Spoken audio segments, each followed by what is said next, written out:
सत्ता में, लेकिन अब अवैध बांग्लादेशियों से जुड़ा एक ऐसा मुद्दा जिस पर खुलकर राजनीति हो रही है। विवाद बढ़ रहा है और बंगाली बोलने वाले मुसलमानों को परेशान करने का आरोप लग रहा है। दरअसल पिछले कुछ दिनों से दिल्ली और इसके आसपास के शहरों में अवैध बांग्लादेशियों के खिलाफ अभियान चल रहा है। पुलिस प्रशासन ये सुनिश्चित करने में जुटा है कि अवैध बांग्लादेशियों को देश से बाहर निकाला जाए।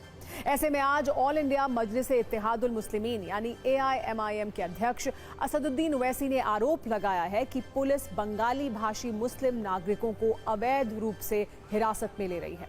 जिन लोगों पर अवैध प्रवासी होने का आरोप लगाया जाता है उनमें से ज्यादातर गरीब लोग हैं। पुलिस के पास किसी व्यक्ति को सिर्फ इसलिए हिरासत में लेने का अधिकार नहीं है क्योंकि वह कोई खास भाषा बोलता है। असदुद्दीन ओवैसी ने पुलिस की कार्रवाई पर सवाल खड़ा करते हुए यह भी कहा कि भारत के कई हिस्सों में पुलिस ऐसा कर रही है जो सही नहीं है। दरअसल पिछले कुछ महीनों में गृह मंत्रालय के आदेश पर अवैध रूप से रह रहे रोहिंग्या और बांग्लादेशियों के खिलाफ पुलिस ने अभियान शुरू किया है। इस कार्रवाई के तहत संदिग्धों की पहचान की जा रही है, उन्हें हिरासत में लिया जा रहा है।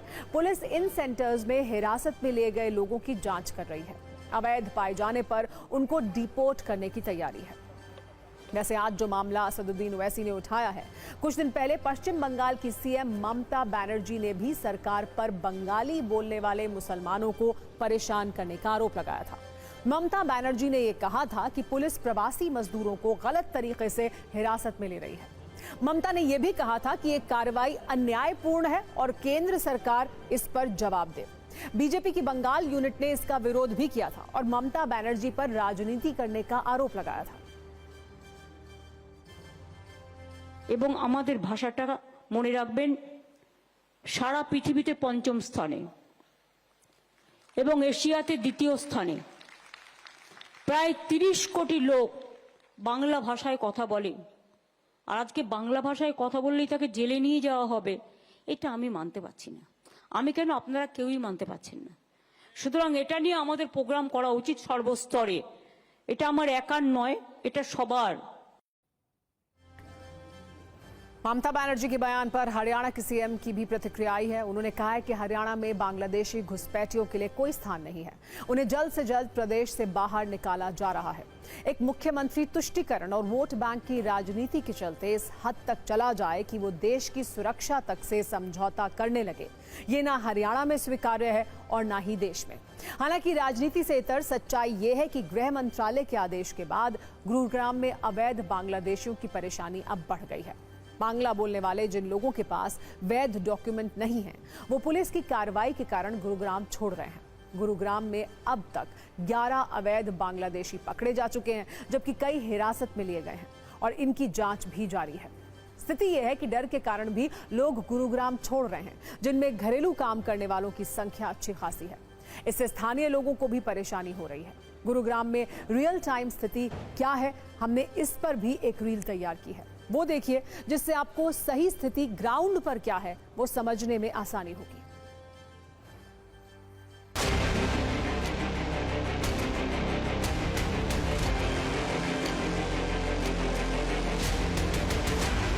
गुरुग्राम के सेक्टर 49 का बंगाली मार्केट इलाका है।